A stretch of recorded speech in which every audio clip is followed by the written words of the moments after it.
ছুটি হলো চলো ভাই, আমরা সবাই বাড়ি যাই, বাড়ি গেলে করব সালাম,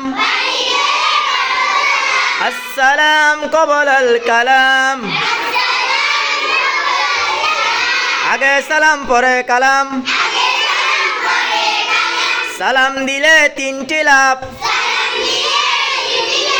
এক নম্বরে গুনাহ মাফ, দুই নম্বরে নেকি হয়, তিন নম্বরে বাহুবা,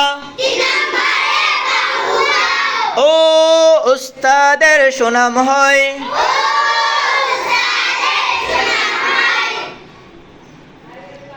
বাড়িতে গেলে আব্বু আম্মুকে সালাম দিবেন,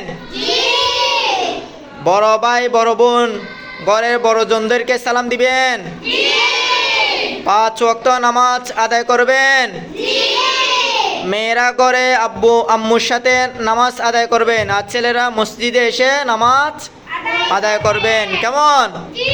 সব সময় সত্য কথা বলবেন, মিথ্যা কথা বলা যাবে। বন্ধু বানাবেন ওদেরকে যারা ভালো ছেলে, যারা মাদ্রাসায় পড়ে, আর যারা দুষ্ট ছেলে ওদেরকে বন্ধু বানাবেন, বানানো যাবে না। একটি বড় করে সুন্দর করে সালাম দেন তো।